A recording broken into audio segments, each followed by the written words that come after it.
I'm Taku, and welcome to my podcast, The Right Standing.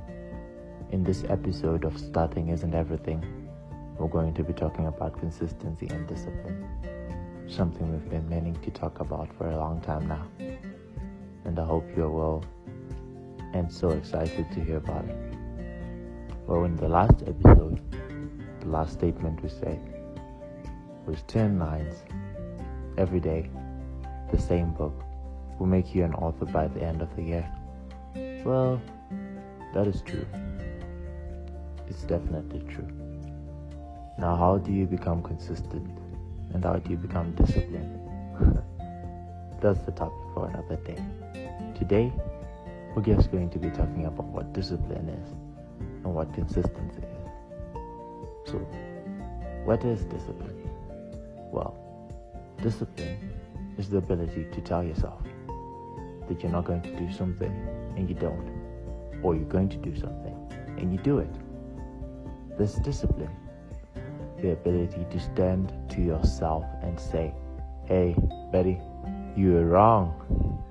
Well, you don't find that in most people because they think that they're always right, and that school of thought often leads to indiscipline, or should I say, you won't be self-disciplined.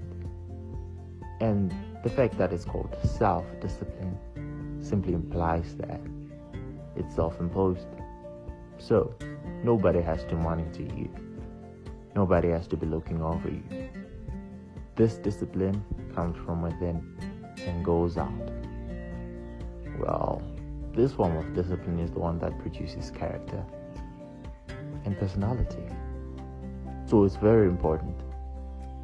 And what is consistency? I mean, come on. Why consistency of all the things?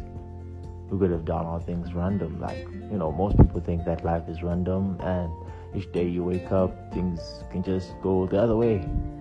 So why do we have to be consistency? Because consistency implies that you're doing the same thing over and over again without wavering. Consistency implies that you're not considering whatever factors that are out there. Maybe it's raining and you have to go somewhere, like you really have to go jogging. So you find a way around it and make sure that you get the same results.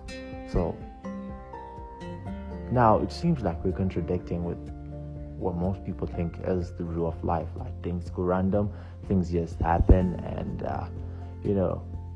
there is no purpose in all this. But the truth of the matter is, things ain't random. The day always ends in 24 hours, and no matter what, the sun comes up the next day.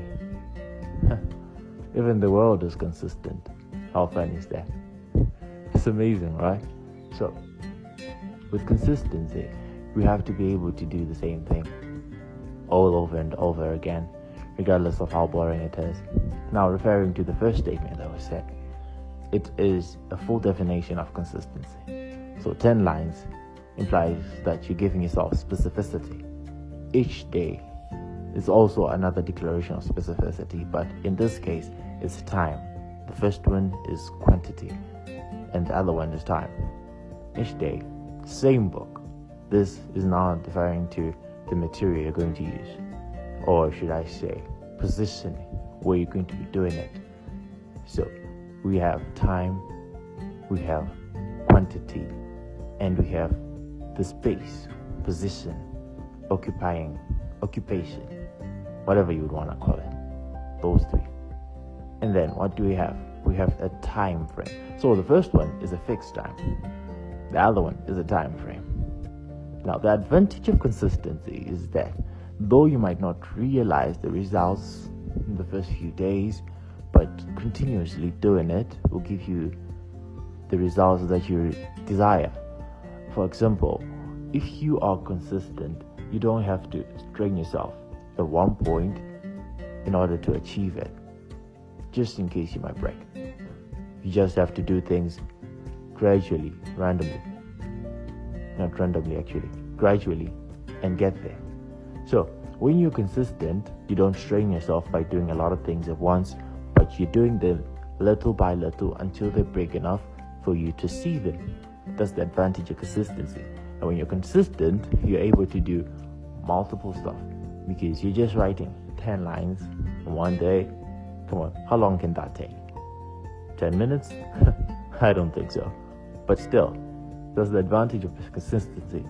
And these two are hand in hand. You can never separate consistency and discipline. Otherwise, you can never be consistent if you're not self-disciplined. Yeah. And it's difficult to consider you a self-disciplined person when you are not consistent. So, yeah, this is what I have for today. Tomorrow, we're going to continue with something. Maybe not tomorrow, but definitely later. We're going to talk about this. Taku out. Goodbye.